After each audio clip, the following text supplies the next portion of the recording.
संसार के जीवों के लिए लगाते हैं, उससे अगर आधा समय हम अपने पुत्र पुत्री परिवार संबंधियों के लिए लगाएं, तुम्हारे परिवार में कभी विकृति नहीं आ सकती, कभी मतभेद नहीं हो सकता।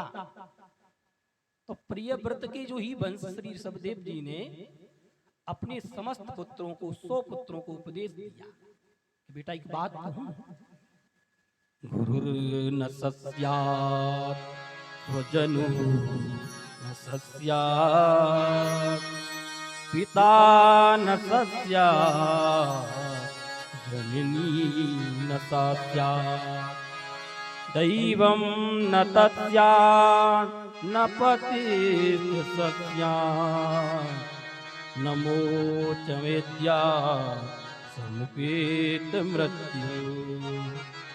पिता वो गुरु गुरु नहीं है, और वो पिता पिता भी नहीं है, और वो माता माता भी नहीं है, जो अपने पुत्र को भगवत प्राप्ति का मार्ग ना बताए। हाँ, वो गुरु गुरु भी नहीं है। अरे जिसने अपने शिष्य को भगवत प्राप्ति का मार्ग ना बतलाया है। और एक बात, आज हम अपने बेटों को ऐसी विद्या पढ़ने को कहते हैं जिससे पेट भरना हो जाए। माता पिता बालकन को बुलावे और उधर भरत विद्या सिखावे। हर माता पिता अपने बालक को यही शिक्षा देती है, बेटा ऐसी विद्या सीख के आओ जिससे अपना पेट भरना सीख जाओ। हैं? कभी ये नहीं कहा कि बेटा अपना उद्धार तुम कैसे करोगे, ऐसी विद्या सीख के आओ। नहीं नहीं, ऐसी विद्या सीख के आना बेटा जिससे पेट भरना सीख जाओ, बस इतने से काम चल जाए। और बालक भी वही करता है, ऐसी विद्या सीख के आता है और दूसरे को भी चूना लगाता है और अपना पेट अच्छे से भरता है। तो आज ऋषभदेव जी ने अपने 100 पुत्रों को ज्ञान दिया, उपदेश, और उनमें से 81 पुत्र उनके वैरागी हो गए और 9 पुत्रों को ये नवद्वीप के अधिपति बना दिया। 7 द्वीप थे, 7 द्वीप में इलाव्रत नाम का जो खंड था, इसके 9 खंड थे। ये इस पृथ्वी का नाम पहले भारत नहीं था, इसका नाम अजनाब वर्ष था। इस अजनाब वर्ष के जैसे ही ये ऋषभदेव के 100 पुत्रों में से जो बड़े पुत्र थे जिनका नाम था भरत, इन्हीं भरत के नाम से इस पृथ्वी का नाम भारत पड़ा। और इसमें से समस्त श्रेष्ठ जो पुत्र थे वो भरत थे। 9 पुत्र कवि, हरि, अंतरिक्ष, प्रबुद्ध, पिप्पलायन, आविर्भूत इत्यादि ये नवयोगेश्वर हो गए। और 9 पुत्रों को नवखंड का अधिपति बना के राजा भरत जो है भजन करने चले गए। और भजन करने कहाँ गए? गंडकी नदी जो नेपाल में बहती है, गंडकी नदी के पास राजा भरत, पूरे सम्राट राजा थे भरत, संपत्ति को त्याग दिए और सीधे गंडकी नदी के किनारे एक कुटिया बना के रहने लगे और भजन करते करते इतनी मनस्थिति परिस्थिति इतनी दिव्य हो गई कि भगवान में चित्त लग गया।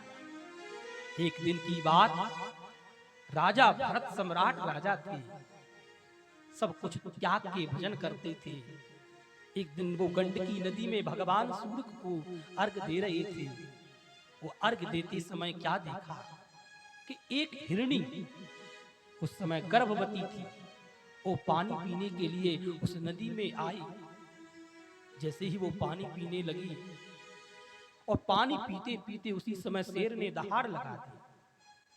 जैसे ही शेर ने दहाड़ लगाई तो वो हिरणी उस नदी को पार करने के लिए उसने छलांग लगाई। उस हिरणी ने जैसे ही छलांग लगाई तो सुखदेव स्वामी कहते हैं, राजन, वो हिरणी जैसे ही छलांग लगाती है उसके उदर से वह शिशु जो उसका जो बालक वो गिर जाता है, वो नदी में गिर जाता है। हिरणी छलांग लगा के उस नदी को पार हो जाती है।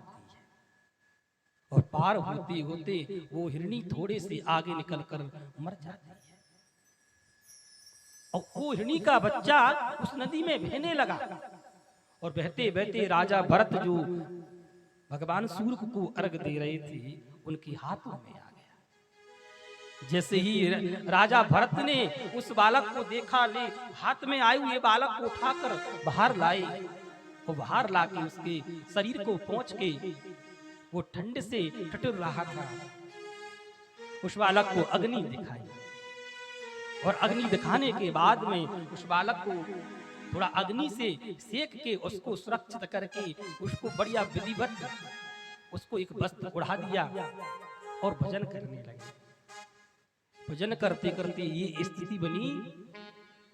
अब वो बालक हिरणी का राजा भरत को कभी भजन करते तो कभी मुंह से चाट लेता, तो कभी चाटता तो बड़ा प्रेम होता उससे भरत को। हो कितना छोटा है, मुझे कितना प्रेम करता है। राजा भरत को बड़ा अच्छा लगा। कभी खुदक खुदक के कभी उनकी आके गोदी में बैठता, तो कभी उनको धक्का दे देता। इतना प्रेम हो गया उस नन्हे से हिरणी के बच्चे से। राजा भरत को पहले माला करती थी 100, अब 50 माला कम कर हो गई। 50 माला कर दी और 50 माला का समय जो बचता वो हिरणी के बच्चे के साथ खेलने लगे। हाँ। कभी उसको खेलते, कभी खिलाते, कभी घुमाने लेता था। एक बात कहूं, संपत्ति को छोड़ के आए थे भजन करने, सब कुछ त्याग किया, पर फंस गए इस बालक के मोह की ममता में। तो सुखदेव कहते हैं राजन, स्थिति ये बनी कि भजन करते करते स्थिति उस बालक में हिरणी के बच्चे में इतना मोह कि सारा भजन की विस्मृति होने लगी, भजन बहुत कम हो गया। एक दिन वो बच्चा हिरणी का जब नहीं आया तो सोचने लगे, एक दिन वो अपनी जातीय हिरणी के हिरणों को देख के उनके साथ चला गया और खेलते खेलते उनके साथ शाम हो गई, वो लौट के नहीं आया। और शाम हो गई तो राजा भरत बाहर निकले कुटिया से, ओहो राम राम राम, कितना घोर अंधकार हो गया, मेरा हिरणी का बच्चा नहीं आया अभी। कहीं कोई शेर उसको मार ना दे, कहीं कोई उसको कुत्ता कोई इत्यादि उनको पशु जंगली पशु उसको कुछ पीड़ा ना दे दे।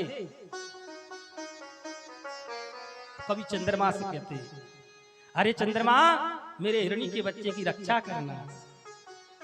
कभी तारों से कहते, अरे तारे चंद्रमा के साथ रहने वाले तारों तुम उसकी देख रेख करना, उसको कोई पीड़ा ना हो। इतनी इतनी उसको याद आई, जो 3 से 4 दिन नहीं आया वो हिरणी का बच्चा। तो राजा भरत जो सम्राट राजा थे, सब कुछ त्याग के भजन कर रहे थे, वो हिरणी की याद में करते करते उन्होंने अपने प्राणों को त्याग दिया और वहीं पर वो उन्होंने अपने प्राण त्याग दिए। और सुखदेव कहते हैं राजन, अंते यामति सागति, अंत में जो मति होगी वही गति होगी। तो भगवत कृपा से अगले जन्म में हिरणी की याद में मरी, अगले जन्म में हिरणी। क्यों? गीता में श्लोक भी है, यथा मां प्रपद्यन्ति तांस्तथैव भजाम्यहम्। गीता में भगवान ने अर्जुन से एक बात कही, अर्जुन मुझको जो जिस प्रकार से भजेगा मैं भी उसको इस प्रकार से भजूंगा। और एक बात और साथ कही, अंत काले च मामेव स्मरण मुक्त्वा करेव। अंत काल में मेरा जैसा जो स्मरण करेगा मैं उसको वैसा ही वो शरीर दूंगा। जो जिसकी याद करके मरेगा वो उसको वही शरीर मिलेगा। तो राजा भरत सम्राट राजा थे, हिरणी की याद में अपने शरीर को त्याग दिया और अगली जन्म में हिरणी ही बने। और हिरणी कैसे बने? और हिरणी बने बने राजा भरत को अपने पिछले जन्म की एक एक बात याद बनी रही। ओहो राम राम, मैं पिछले जन्म में सम्राट राजा था, याद बनी रही। और हिरणी बने सोचने लगे, देखो देखो मैं हिरणी बन गया, मैं सम्राट राजा था, सब कुछ छोड़ के भजन करने गया और उसकी मोह में, उसकी ममता में इतना पड़ गया कि मैंने अपने शरीर को और अपने स्वरूप को नहीं पहचाना। और नहीं पहचाना तो ये गति हुई कि अंत में मरते मरते मैंने हिरणी की याद करी तो मुझे हिरणी बनना पड़ा। इतने लोगों की आज इतनी बुरी ममता है, शरीर बुरा साथ नहीं देता, फिर भी ममता घर में है, ममता अपने पशु में है, ममता अपने धन में है। अरे महाराज कैसी बात करते हो। बस मैं सोचता हूं मेरा पुत्र मेरा नाती थोड़ा सा धन कमाने लग जाए, ये देखने की इच्छा है, अंतिम में मुझे कुछ नहीं देखना है। अंतिम में इच्छा ये, उनसे कहो भगवान का नाम भजो, बोलो राम तो मुंह से राम नहीं निकलता, बोलो राधे तो राधे नहीं निकलता। पर इच्छा क्या है कि मेरा नाती का विवाह हो जाए, बस अपनी आंखों से ये देख लो। तो स्थिति यही है हर मानव की। राजा भरत हिरणी बने बने फिरने लगे तो उनको याद आई कि मैंने पिछला जन्म इतनी फालतू में गवा दिया, अगर मैंने वो समय का दुरुपयोग किया, अगर मैंने सदुपयोग किया होता तो मेरे जीवन की गति हो जाती। हिरणी बने वो राजा भरत फिरने लगे तो एक दिन जंगल में आग लग गई। तब आग लगी तो वो हिरणी का बच्चा भी उसी आग में जल के भस्म हो गया और वो मर गया। देखो भगवत कृपा कैसी होती है। भगवान ने एक बार ऐसी पुनः कृपा की कि वो राजा जो हिरणी बने थे उनको अगले जन्म में एक मानव की योनि प्राप्त हुई। भगवान ने एक बार कृपा कर दी, बोले चलो कोई बात नहीं, एक बार तुम चूक गए, इस बार और कृपा कर रहा हूं, चलो। तो भगवान की कृपा से वो राजा भरत को एक ब्राह्मण के घर जन्म मिला।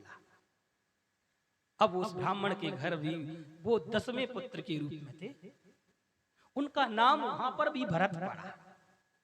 लेकिन छोटे हुए वो बड़े थोड़ा सा बड़े हुए तो पिताजी ने उनको गायत्री मंत्र दिया, बेटा इसको याद कर। तो राजा भरत ने उस मंत्र को याद नहीं किया। क्यों?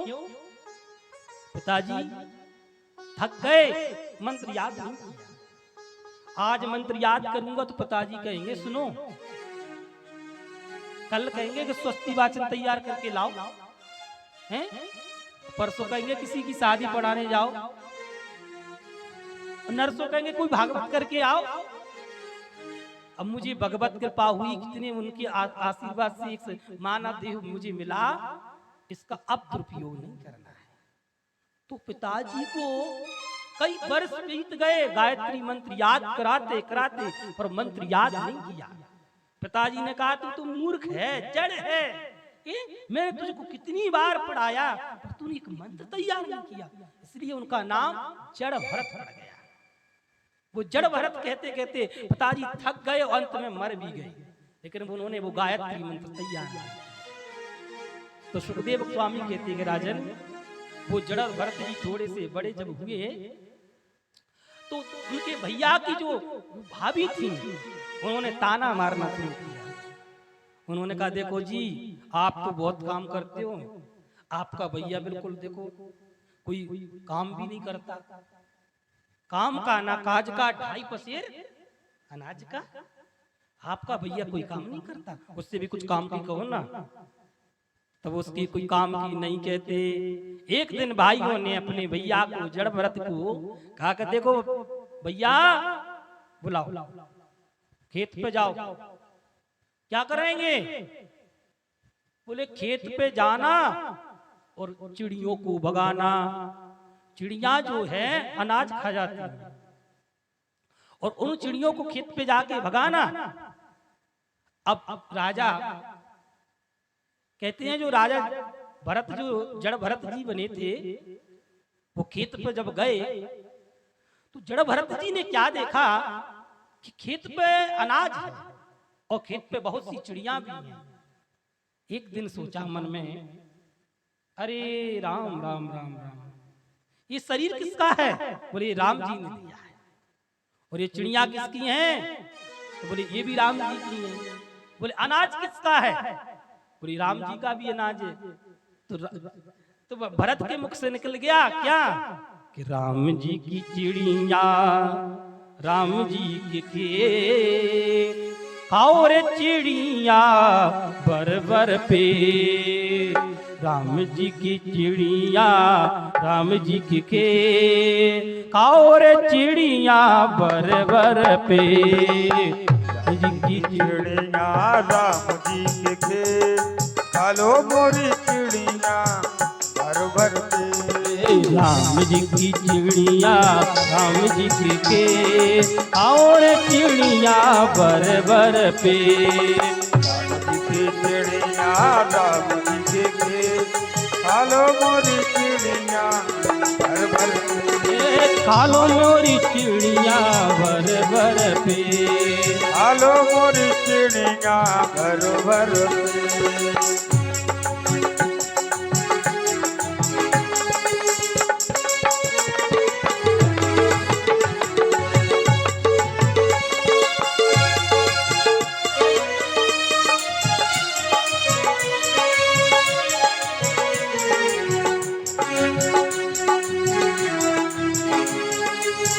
और चिड़िया बर बर। तो जड़ भरत जी सोचते हैं राम जी की चिड़िया और राम जी के खेत। तो चिड़ियों ने पूरा गेहूं को अनाज को चुग लिया और जड़ भरत जी खेत पर बैठे रहे। सुबह आकर जैसे ही भाइयों ने देखा तो सारा खेत उजड़ा हुआ था। तो भाइयों ने कहा अरे जड़ भरत जी, अरे भैया तुमने ये क्या कर दिया? हमने कहा था खेत से चिड़ियों की रक्षा करना, खेत की रक्षा करना चिड़ियों से, तो तुमने ये क्या कर दिया? तो जड़ भरत जी कुछ नहीं बोले। अंत में यह हुआ जो काम की कह देते उनके भैया उसी काम को करने लग जाते, पर अपनी तरफ से कुछ भी नहीं बोलते। उनकी भाभी जो उनको जैसा तैसा बासा भूसा उनको भोजन देती, वो कुछ भी नहीं कहते, प्रेम से उसको पा लेते। कभी मोटे मोटे टिक्कर दे देती तो कुछ नहीं कहते, पा लेती।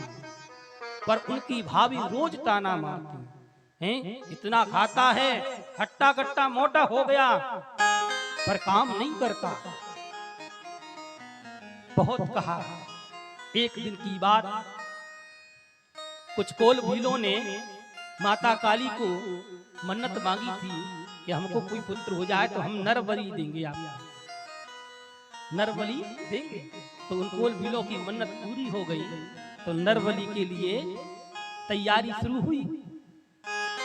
अब जैसे नर बलि देना चाह रहे थे, उसी समय उनका कोई नर भाग गया। अब नर भाग गया तो बलि किसकी दें? तो कोल भीलों ने कहा देखो भाई किसी को पकड़ के ले आओ। तो रात के समय कोल भील निकले तो खेतों में गए तो कोई नहीं मिला। तो स्वामी जी बैठे थे खेत की मेड़ पर, हट्टे कट्टे स्वामी जी। तो स्वामी जी मिल गए, स्वामी जी को देखा, पकड़ा, स्वामी जी नहीं बोले और बोरी में भर के स्वामी जी को ले आए। हाँ, जड़ भरत जी को, जड़ भरत जी फिर भी कुछ नहीं बोले और लाके उनको सुबह स्नान कराया और स्नान करा के सुंदर वस्त्र पहनाए। मन में सोच तो रहे हैं कि कभी इतना सुंदर स्नान नहीं किया है, इतने सुंदर वस्त्र नहीं पहने, माला पहनाई, तिलक लगाया। जो सोचते आज तो बड़ी पूजा हो रही है। जैसे ही मालपुआ खिलाए, भैया कितना सुंदर भोजन, मन में सोचते। अब जैसे कोल भीलों ने भोजन करा के जल पिला के और कहा सिर नीचे कर लो। जैसे ही वो सिर नीचे करने को उद्यत हुए, उनकी नजर में कोई फर्क नहीं है। उनको जो जैसा कहता वो कुछ नहीं कहते, मात्र सुनते। क्यों? क्योंकि पिछला जन्म हमने व्यर्थ में गवा दिया। इस जन्म में कोई गलती नहीं करेंगे, किसी से कुछ नहीं। जैसे कोल भीलों ने तलवार अपनी खींच गए और उनकी गर्दन पर देने का प्रहार ही किया। उसी समय क्या हुआ कि सामने से काली माता की मूर्ति में से एक दिव्य ज्योति निकली, अट्टहास करती हुई। तंदही अमाने न सहसो चाट दैव देव भद्रकाली। प्रकट होके माता काली ने वो तलवार छुटा ली और तलवार छुटा के समस्त कोल वीरों को सिर धड़ से अलग कर दिया। खून की धार बह चली। इतनी सुंदर दिव्य छटा को देख के राजा भरत जोड़ भरत जी कुछ नहीं बोले। माता काली ने हाथ फेरा, बेटा तो चिंता मत कर, तो कुछ नहीं बोले। माता ने देखो प्यार किया फिर भी कुछ नहीं बोले। अभी दुश्मन जो थे शत्रु जे वो गर्दन को अलग कर रहे थे तब भी कुछ नहीं बोले। राजा चढ़ भरत जी जो थे वो वहां से वापस आ गए। अब जैसे ही वापस आए एक दिन तो बैठे हुए थे। एक दिन की सिंधु सौवीर सूर्य राज का राजा जो रहुगण था वो एक दिन पालकी में बैठ के कपिल भगवान के आश्रम जा रहा था। किसके लिए? बोले सत्संग करने के लिए। एक दिन सत्संग करने जब वो गया तो उसके एक कहार को पहले तो देखो वाहन थे नहीं तो वो पहले पालकी में बैठ के जाते थे। तो पालकी में बैठा सिंधु सौवीर राजा रहुगण और सत्संग करने जा रहा था। तो पालकी वो धोने वाला एक कहार बीमार पड़ गया। जब वो बीमार पड़ गया तो राजा ने कहा कि किसी